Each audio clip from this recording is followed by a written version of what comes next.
Hi everyone, and welcome back to Talking Hats. I am Monty Squiggs, and you may notice that Wolfie has been replaced by two people, one of which is definitely not male like he is.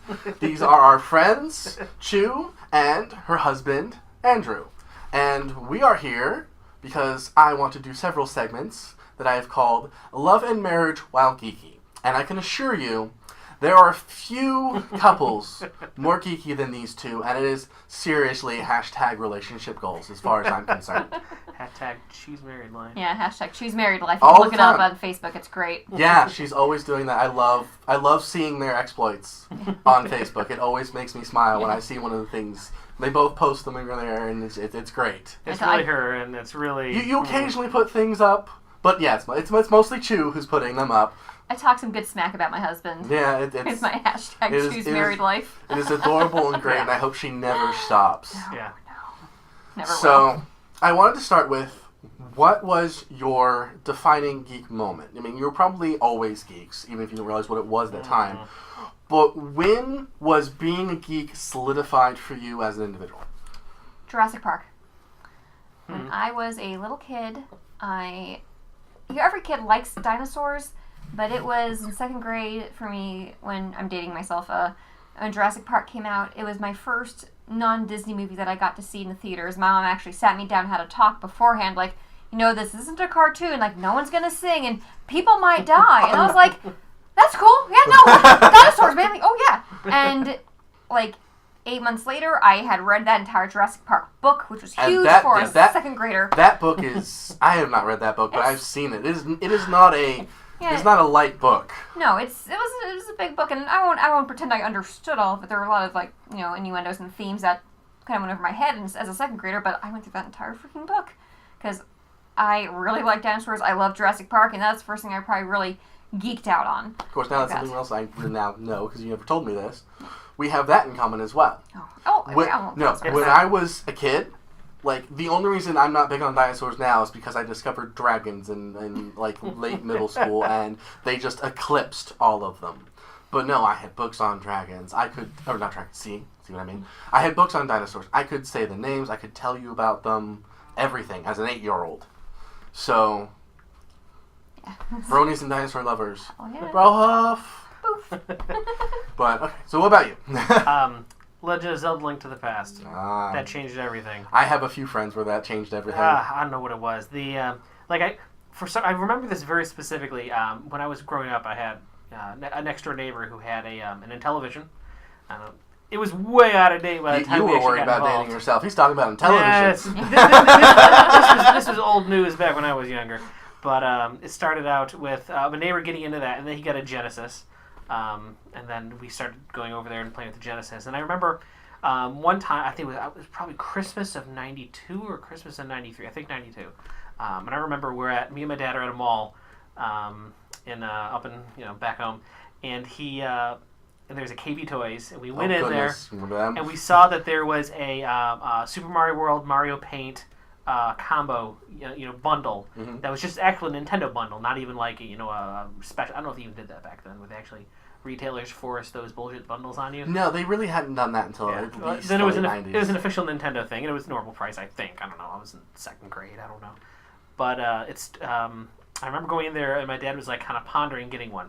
Then we went on the merry-go-round that was in the lobby of there. I remember looking back at my dad, going like, "Can we please get the Super Nintendo?" Give the camera that face.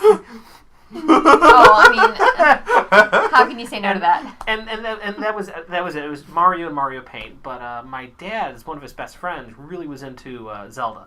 Now I'm not sure if he was really into Zelda or if he's really into Zelda by my dad's standards, who was knows about Zelda. You must really be into Zelda. Yeah, exactly. Back then, that's pretty normal. And my dad asked my mom if he did end up buying it, but then we had to wrap it up and keep it hidden for 3 weeks. That was torture.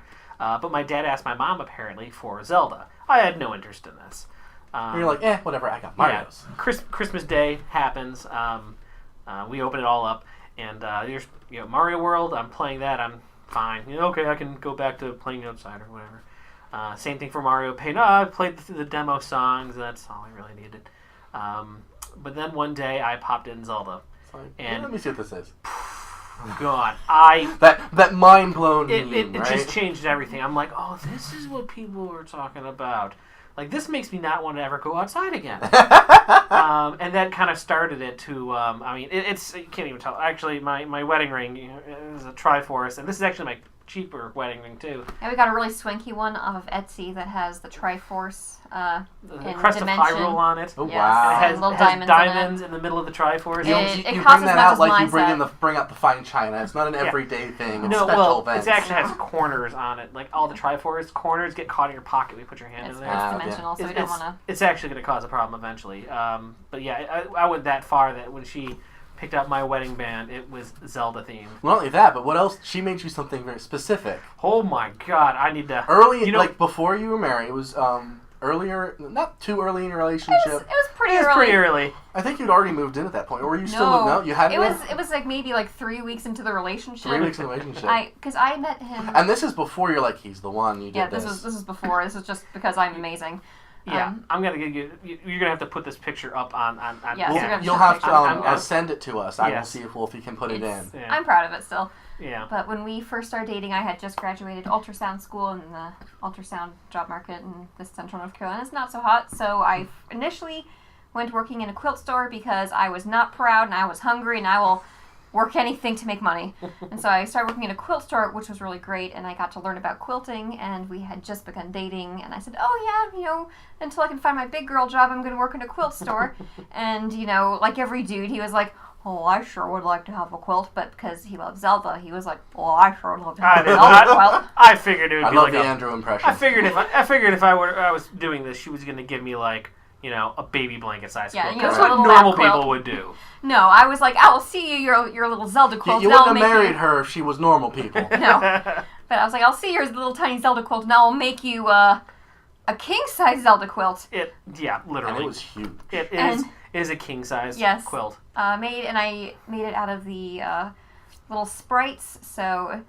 I used 1.5-inch squares in a king-size quilt. There is like 15 or 20,000 individual squares that I had to cut out and arrange. Eat your heart out, pixel artist. She did it with fabric. And it took months and months. And anyone who's into quilting knows when all these blocks you see are just a part of the quilt. The actual quilting part is where the layers of fabric are actually sewn together, and I actually had a custom long-armed into little triforces are embroidered into it to keep all the layers together. And I submitted this sucker to the state fair because it was a lot of work, and I did not even get an honorable mention. But you got fan favorite. Yeah. According to the people who were working at the fair. A king-size quilt, 1.5-inch squares. From Link to the Past. All the sprite art was from Link to the Past. And I think I gave Link the authentic pink hair too. You did. I never played these games. You also made it so she does her research. You also made it so Link and Zelda were on the same side of the quilt that you and me. Sleep. That's a nice touch. This might have been when we began dating, but by the time I was done, we were sleeping together. That's how long quilts take. It took a long time. It took a while for me to get to that point in the relationship. So. But yeah, so that's how much of a Nintendo fan. Yeah, but Zelda is Zelda specific. So that is what made you the geek you are today. That is what set me down. That is definitely what set me down that path. Now, in our generation growing up, a lot changed very quickly. So when we were kids versus when we were adults, the world is almost completely different. But especially for geeks. Now, before we were really, old enough to be geeks or basically to think of ourselves as geeks, being a geek was akin to being a social pariah. So that's the word we went into as geeks. It changed drastically very quickly as we got through like middle school and high school. But my question is, did you guys stay closeted or were you outwardly geeky during that time? Like, how did your outward showing of geekiness progress? Because obviously you are full freak flag flying at this point. You're Ninja Turtles. You got Baby Groot. You let me put you into Lovecraftian fezzes. So there's no question there. But growing up, and especially when you're like starting, when the opposite sex stopped having cooties for you, how much of the geek did you let out? Well, for me, I didn't realize the things that were geeky, because it was, love dinosaurs like more than a normal kid, and then I got really Star Wars was the next big thing, and I probably sounded like I had a problem how obsessed I was with Star Wars. But I had no idea that it was not, normal or acceptable to be really into all these things, and for a girl in Especially 5th grade it's to like video games. I had no idea it was a problem. And it was not until I had a very rude awakening with some bullies in 8th grade that all of a sudden I realized that there could be some really shitty people out there. And that very quickly turned a lot of my more whimsical ideals into a very angry goth phase that I spent stuck in for most of high school.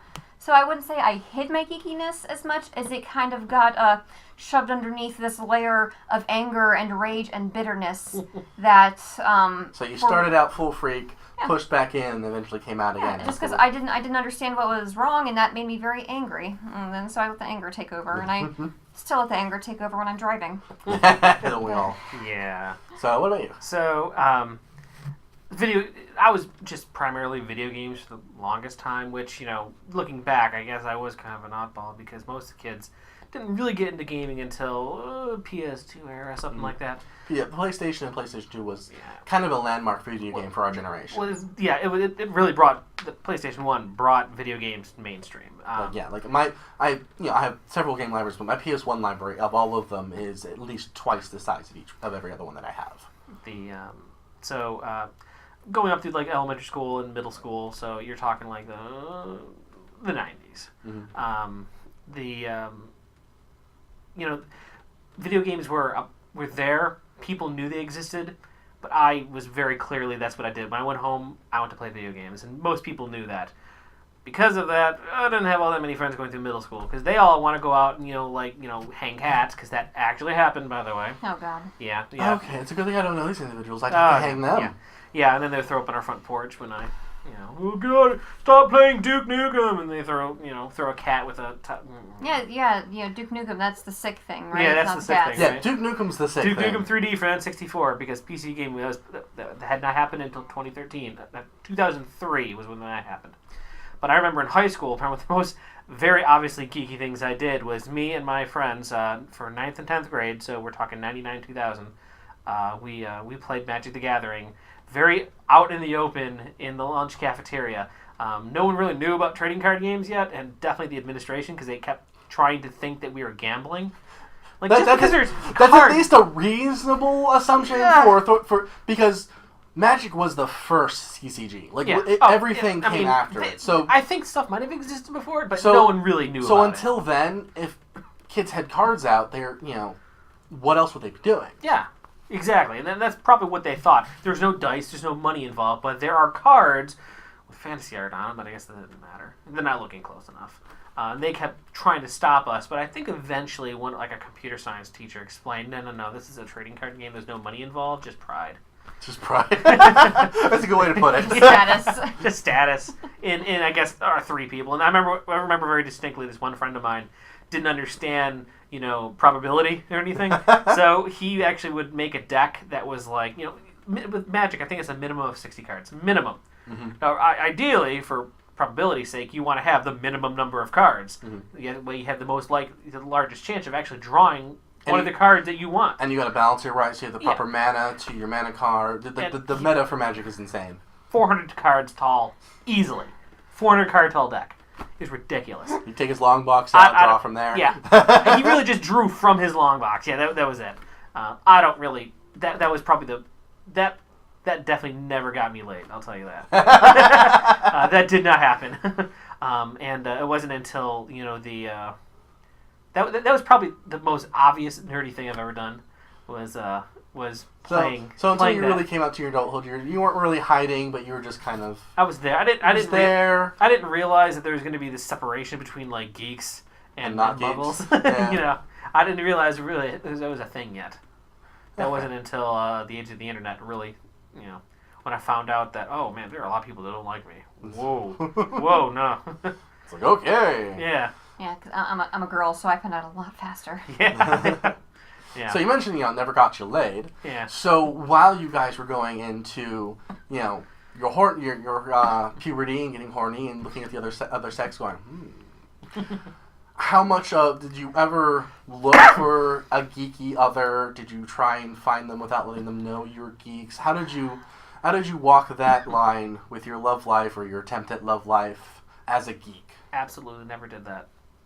I never even made that connection that, I could be looking for a girl who's into the same thing as me, because I thought that didn't happen. Yeah, for a lot of people, even now, it's like you are like an anomaly. You are a unicorn. Now, there's a lot of geek girls out there. There are. There is a lot of geek girls out there. It's easier to... The problem is most of them look like me, and most of them are expecting Olivia Munn. That's going to be what falls in their lap. It's a matter of expectations. Right. But that's a whole other episode, guys. So Let's you get didn't that Anna really... Sarkeesian in here or whatever. You know?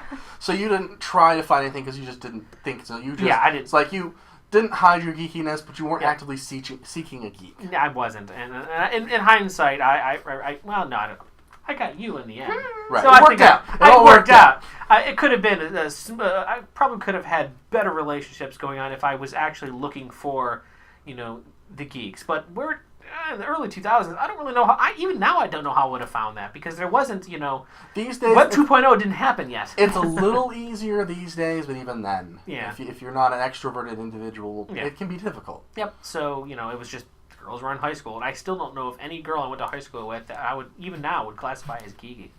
And it's quite possible a lot of them were like Chuu, where they were, but they didn't show it because of the way people reacted to it. Yeah. So what did you do? Honestly, in middle and high school, I'm not a good candidate for answering this because I did not look at boys my age as sexual objects. Well, what was it? So not been interested. So it was not until my 20s that I started really evaluating. Well, sorry, whenever you started, early, late, whatever, when you started looking for love and started seeing boys as something you wanted, did you try to find geeks? Yes. So you actively sought out one of my criteria. So it's like Absolutely. if you must be at least you had to this meet my geek litmus test. Absolutely. Okay, Yeah, I completely believe that. I had some very real criteria, and one of them was you have to be some type of nerd. You don't have to perfectly match my geekiness, but there's got to be something there because you got to understand. You got to understand the way what I my operate. obsession is. Okay. That does not surprise me at all. I'll let you blow $100 on a Deadpool statue as long as I get to go and buy all my shit too. There you go. Gotta understand the passion. Now, you two are a OkCupid success story. Yep. So far. Yeah. So far. I'll grab my knife cynical. over here.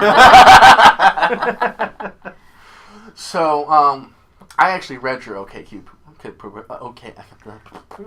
Now, if you were my profile, you know how cynical I got. I don't remember everything. I really don't remember the specifics. It was like 70%. Like, you have to do this, you have to beat this, you have to do this, you have to do this. It was a checklist of like. I honestly loved how your to meet my profile. It standards. was great. It was hilarious. It made me smile. But now who contacted who first? So, she randomly gave me a 4 out of 5 star rating just while she's just flipping through people. Like, you're okay. Yeah, you're okay. you're allowed to rate people. At least at the time, you could give people stars to rank them. They took that out. Now they just have likes. I do vaguely remember that. Back in the day, you could score them, and so I scored Andrew either 4 or 5 out of 5 stars. And when you do that, they apparently get a message saying someone's been checking you out. And so Andrew got a message that apparently that I was finding him attractive. And I had created an account, like when me and my ex broke up, maybe 6 months, a year before that. I created an account, but I was kind of happy just doing my own thing. So you filled it out and then mostly forgot about it. Yeah, and I forgot about it. And then I got this message, I'm like, she's actually a geek. I could do this. And this is where he said he just kind of had made an account and sort of let it simmer. I've been on OkCupid for like 6 or 7 years. I was a haggard war veteran at this point. Like, I'd been around this block and I wasn't fucking around. So when he got the message that someone's been checking you out and he saw that I was geeky, I was like, I wrote, something. It was very, very bland. It was like, you look cool. And but so writing those messages is a pain. And Yeah. it's really hard to make contact. that first message. Yeah. Well, 99% of the time, just pro tip for all you single dudes out there, write something thoughtful, because he got real lucky with that. You look interesting. Most of us want something thought out. I know it's a pain in the butt because most girls don't reply, but you're going to greatly increase your reply chances by writing So something if you out. hadn't already rated him high, you probably I already thought he was hot. So it's a good thing you rated him first, because if he'd found you and then messaged you, then it may not have happened. Yeah. But so when you wrote like, you look interesting, I immediately messaged right back to him. Here's my here's my Google Hangouts name. Let's chat. And he was like, oh God.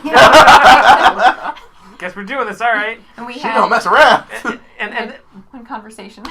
but it took a while because right around then was when my brother was visiting from Niagara Falls. He and I did not look at my phone at all like the entire time he was there. And then once he was gone, and this was like maybe a week.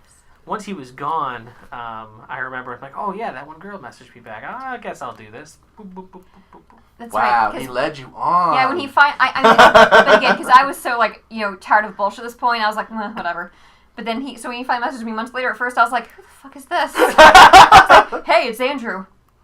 I'd completely forgotten about that, but yeah, I was like, I'd like go back to OkCupid and be like, what happened here? Like the guy with the slightly like should I be worried that I have a stalker? What the hell happened? But then one conversation on Google Hangouts, and I was like, let's go on a date. And again, he was like, I was like, because I figured this car's got nitro. So and our date was to meet at your friend Mike's house, which of course that's like danger zone for like, well, if you were a girl it would be danger zone, because I'm a guy. Oh, no one's gonna just touch me. You're not worried, but she has the home field advantage. She has the home field advantage. I was surrounded by a room full of dudes. Yes, dudes who are on my side. Yeah, and I remember that I do it. I go over to this house. And I remember Mike is the one who actually answers the door, and I see you sitting on his game table in the back of the room, and you suddenly get up. So and then the soft light went, and the 70s music started playing as this glow. And the first thing we do, Cards Against Humanity, because Nice. it was a brand new game at that point. At that point, yeah. I had never played it, and that was not weird to have never played it at that point. Right, because it's brand new. And it was a really important way to show him what a sick fuck I am. So to choosing sure that he's game also was a a tactical decision on your Yes, part. because I need to make sure that his sense of humor could mesh with mine. Because I am crude. I need to know if you're a garbage person. We're going to play this. Yes. It was our friend Chris's birthday party, technically. Yes. So I'm like, God, I get invited to this some apartment I've never been to of a guy I never knew. Some dude's birthday. Am I going to wake up in a bathtub full of ice with a missing kidney? Not again. That was how we actually first met. All right. And then came the incredibly important second date. Second date was intense. Yeah, that set up the rest of our relationship, basically. Wow. What did you guys do on your second date? Indian restaurant. Because I had never had Indian food before, believe it or not, somehow. Well, I believe it. And then these days, Indian and the Mediterranean is fairly ubiquitous. But back in, or even the early thousands, it was rare to find an Indian restaurant that was, something that you could go. Yeah, there was a lot of takeout where I grew up. But, like I said before, I was an OkCupid for many, many years, and I had screwed around with... Well, I did not screw around. That sounds... I went on maybe like 4 dates ever because I was very picky, but, I sifted through all the bullshit, before fuckboys were fuckboys, I dealt with all that. Before fuckboys were called fuckboys, but they were still there. They were always there. They had new name.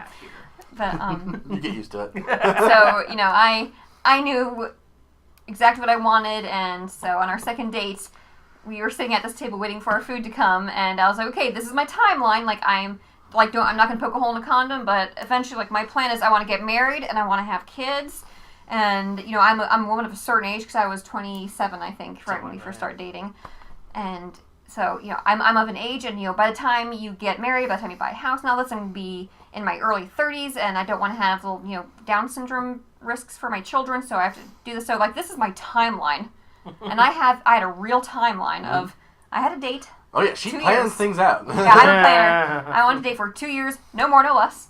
And at that point, I wanted to get engaged, and because I'm expecting, a year of engagement, then a year of being a newlywed before you have a kid, and so, I had exactly 2 years left to date. He was cutting it to the wire on my timeline before I call myself a spinster. Quite a crucible you had to survive to get here. Yeah, this was and it's amazing he didn't run for the hills. I really said all this on the second date, just so I was like, this is my plan. If you're not on board, just go. I won't hold it against you. Yeah, just that's made my relationship goals very clear. Yep. So what was it about his profile that caused you to rate him? I don't even remember, because the way the rating system worked, you got one random paragraph out of their whole profile, and then their picture that you could rate them on. And I honestly think I saw that he was moderately geeky and had a real job. Was what he got the initial 4 or 5 Yeah, stars you want to get a on. girl going? There you go. Oh, Have a real job. Yes, have a real job. and ladies, if you want a guy who has like a real job, or like if he needs to have a car, have something, and people go, oh, well, you're just a gold digger. The people who say that are people who don't meet your standards. So keep your standards up, and people who hate on you are just people who can't meet them, and they're jealous. The They're real salty. gold diggers are looking for more than just has a real job. Yeah. Okay, so let's see here. So how long were you together before you ran off and got eloped? Well, More than 2 years. Oh. 2 years and 7 months. months.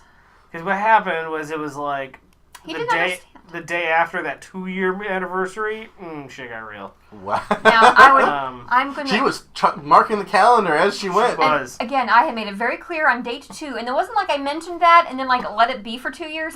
Like I kept bringing this up, and I like knew the ring. 3 or 4 months beforehand, I had gone to the store. I was like, "This is the ring I want," and I took a picture, sent it to him, took a picture of it on my hand, so he knew how pretty it would be. The people at the store knew what ring size I was. I mean, I was like, "I have gift wrapped this for you. Just buy me this," And no. Yeah, because 2 years later, 2 years and 2 days later, suddenly there's like a two-faced change. I'm like, whoa. Did I just dodge a bullet here? I was pissed. I was way pissed. Yeah, I did not realize that this 2-year deadline was like a hard deadline. It was a hard deadline. Yeah. But eventually I do.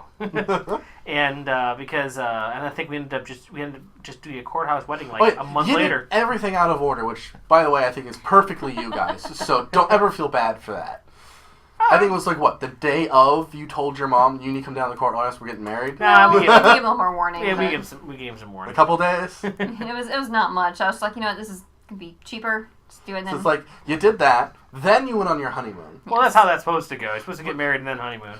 Oh, yeah. So you get married, you go on your honeymoon, you come back, then you have your wedding reception. Yeah. All out of order. Which you came to visit us Yes, for. and I was very touched you guys wanted me there for that, so I was not going to miss that. It was great having you. And you guys have one other quirk with your relationship. Do we? Your lovely wedding photos. Oh, yeah. They always, because if it's not obvious, because she's not wearing any of her paraphernalia, I am. We are both bronies.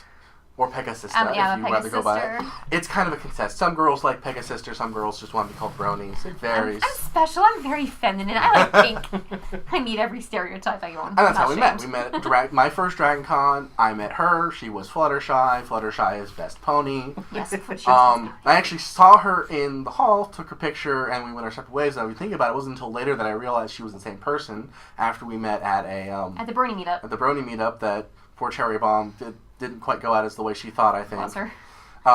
She tried. We got to meet a bunch of Bronies. Yeah, it was technically a success. And you're like not one of the. There were some creepers. There was some guy there that wasn't a creepy. brony, but he'd got these little scraps of paper to make ears on him. Yeah, and she basically had to use some random brony that was there as the boyfriend defense to try and get him off. Yes, never in my life. This is not me having self-esteem issues, but I am barely a 5 if I'm on a good day. But some dude. I think we would both disagree with that. Yeah. But there was some dude who was from at a business conference or something and just saw all these chicks dressed up like ponies, and apparently that was his fetish. But I'm still nice to everybody. So just this person who I assumed was also going to Dragon Con was like, "What's going on?" I was like, "It's a My Little Pony meetup." And so next thing you know, he'd gone into the CVS and got the little kid's headband and made some little cutout ears and taped them on and came out and started trying to hit on people, including Everyone. me. And so thank goodness I was there with my friend Matt, and so I was like, "Matt, you're my boyfriend." And we're holding hands at the table to just be like, "No." Yeah, and then he laid off of me after that. But hopefully, I hope anyone else he hit on was able to deflect him as well, but I honestly don't know. This was well before cosplay's not consent, so yeah, this he was, was least, I think, just saw girls in costumes and thought that they might be easy. a couple years before that started. Yeah. But yeah, we left the meetup after a little bit and just hung out. Buddies. Yep. Here we are. Yeah, so horses are a thing, Yes. So what they do is they both have those rubber horse masks that exploded on the con scene a few years ago out of nowhere, and now there's alpacas. I don't get it, but so for their wedding, they had their normal wedding photos without them, but they also did some pictures with them in their pony heads, and as you told me at the reception, because you did 2 pictures for your cake cutting. You did one without the heads, and one with the heads. And you're like, every time that we have an important event, we're doing a picture with the pony heads. Yes. Which means you're going to have to find a child-sized pony head. Yes. Our plan is, when they're super tiny babies, you'll smother them with a mask. So well, you get like one of the plush, like Photoshop it on. Yeah. Really, like you know how like you have animal pajamas for kids. Mm-hmm. Just get a horse one. Oh, I could. It'll keep their face won't be covered, but they'll still have the horse head on. It's very, very possible to do that. So. Yep. Yes, it's like that's one of the things that makes you guys the most adorable couple ever. It's like I love it. Yeah, we actually have to do. Can we do? Yeah, we're doing our Christmas pictures this year. Oh goodness, I'll have to. Oh god, I love their Christmas picture. You have to see if you can post a Christmas card up from last year. It's pretty great. It's horse heads and ugly sweaters, and it is a thing of utter beauty. It's beautiful. And we're doing it again this year with the horse heads, just something a little different. Yeah, it's jammies this time. Oh, it's gonna be jammies. I can't wait. Yeah. we haven't done it yet. I got a onesie pajama with a little butt flap. And the butt flap's a special delivery on it. But nothing happens there. No, nothing happens with my butt. I'm a girl. I do not poop or fart. My butthole. It's just a little decorative rosette. It's just cosmetic. Yeah, it's just because my butt cheeks would look weird if there's nothing in between them. It's just for show. It's like my belly button. It's just a little blind crevice. So, and how long have you been married now? Let's see. So it's March. Oh no, this April, is a test. May, She's June, seeing if July, you get it August, right. September. So, a year and 8 months. Is he right? Sure. Because I'm sure she's counting. I know the number of years. I just couldn't think of the number of months it is. I'm sure she has it down to the hour. Yeah. So we're no longer technically newlyweds, but we're still new in this grand scheme of things. Yeah. And you just got your first house. Yes. Yeah. First real house. Yeah. Actually, but the townhouse doesn't count anymore. Just a little over a year ago, we moved into our forever home. It's been November 4th, yeah. And we have nerded that place up. Yes. I can't wait to see it. I have not seen your new house yet. I need to see it. Yeah, nice. one of the very first things we had to do was we said the very first thing we need to do in this house is we need to make sure it has a game room. Has to be a dedicated game room. So we made when we actually were searching, looking around for houses. Where everyone we walked into, okay, it's got to be room for 2 possible kids, a craft room, and a game room. And eventually we ended up having to build one to get that what we wanted. Just a Mick house thing, not like not a custom job, not a custom thing, but because there was a new neighborhood that was being put up. So after we signed for the house, we went to Dragon Con of 2016, last year, 2016, and plopped down money for a Carolina game table because we wanted a real game table in the house, not some fake knockoff. Oh, we kind of make it work thing. You want we want an actual game table. And we also wanted because there were other companies. Well, there's really one other company out there at the time, but which is now no longer. Yeah, which is now no longer. Rest and it's in like peace.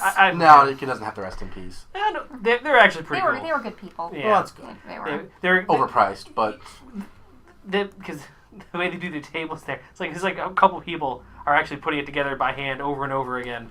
Well, Carolina Game Table is actually a lot quicker than that. It's they actually have factories for it. Nice. But yeah, I mean, the Geek Chic stuff that was like the cost of a car. Yeah, well, we could do a car. Yeah, we could have bought one, but then we couldn't have had any chairs for it for a couple of years. And it's like that's probably why they did not really last longer because it's really high end cost. It is high end, but not 2 other people have swept into that market though. Yes, so. It's going to be interesting with another 2 people have tried to fill Geek Chic's shoes, how that is going to go down. Competition and options are always a good thing for the market. Well, yes, but they're both trying to fill the same niche, so it's going to be interesting to see how this goes. Mm-hmm.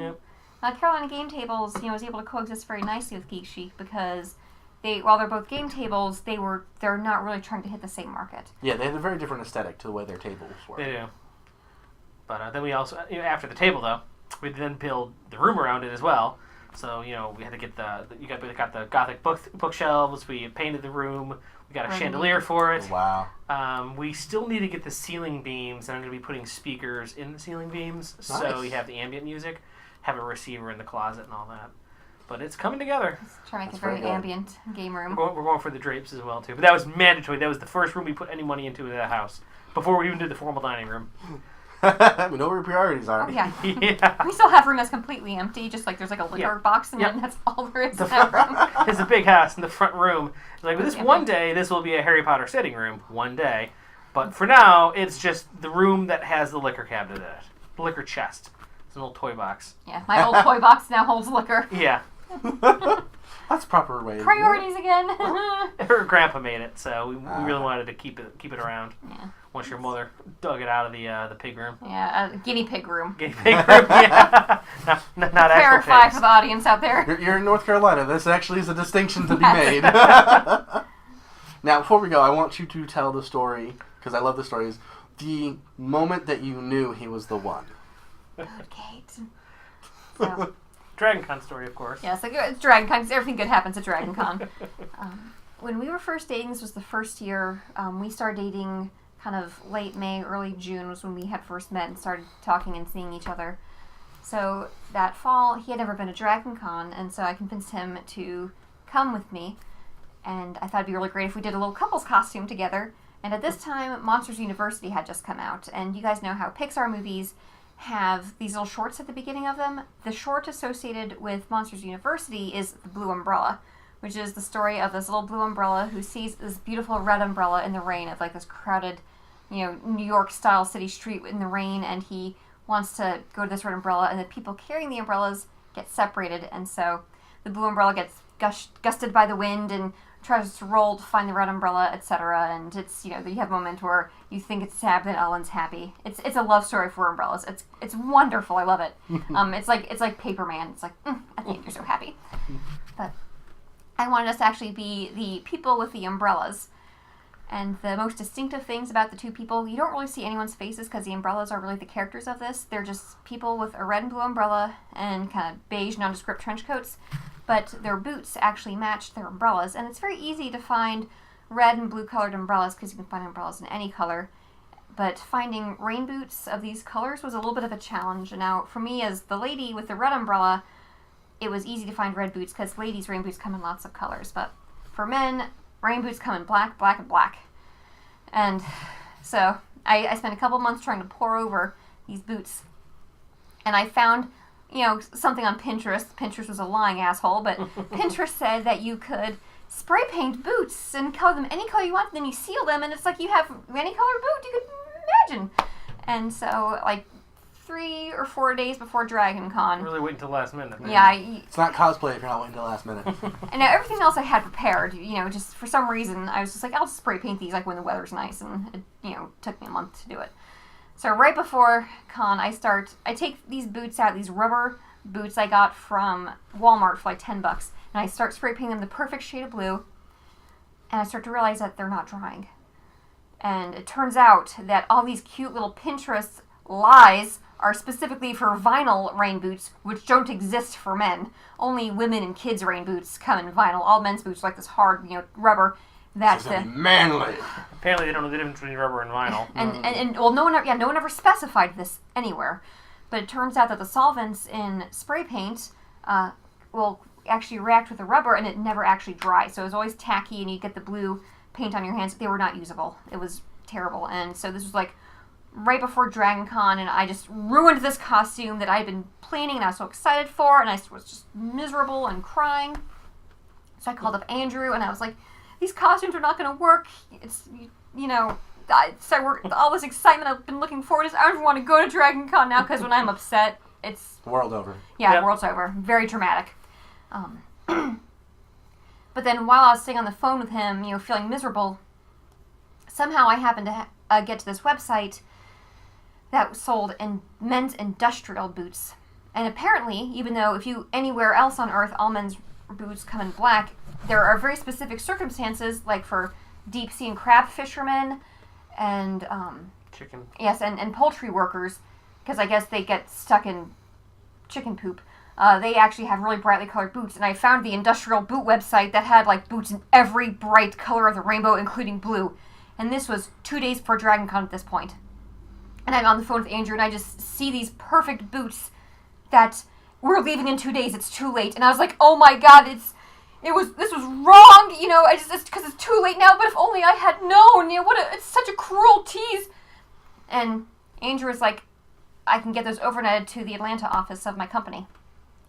And he paid twice the price of these boots to have them shipped overnight so that we could, while driving to Dragon Con, pick them up at the Atlanta office just because this shit mattered to me. He did not care about dressing up, but I was inconsolable. We call that Bootgate. And he saved the day, and just when he did that, I was like, oh my god. And my mom was, I was upset, so my mother was sitting there with me, and she was like, oh my god. And we were all crying.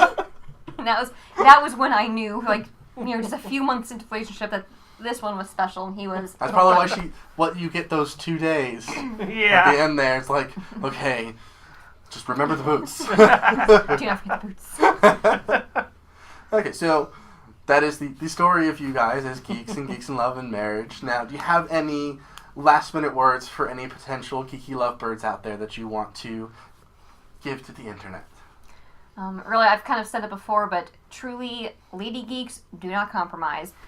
There are more lady geeks out there than there were in the past, but there are lots of shitty neckbeards out there. Sorry, not sorry, neckbeards.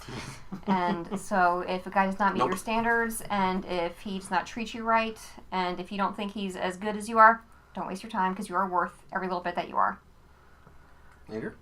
There is an advantage to never actually needing to have a man cave. Because the entire house is our man cave. Finding someone who is okay with having the exact same shit around the house. Like, our house is literally all fantasy art. Mm-hmm. I don't think it would have worked if I was not down with this. So, yeah, don't, I'm not really sure if I have advice, but let me just say it is ideal if you don't have to keep trying to hide your geeky side with your significant other. Or at least if you don't have to separate it. Yeah, don't have to separate it. That is really nice. Okay. And if you can find that, hold on to that. Don't let it go. That is priceless. See that? You're priceless. Oh, yeah.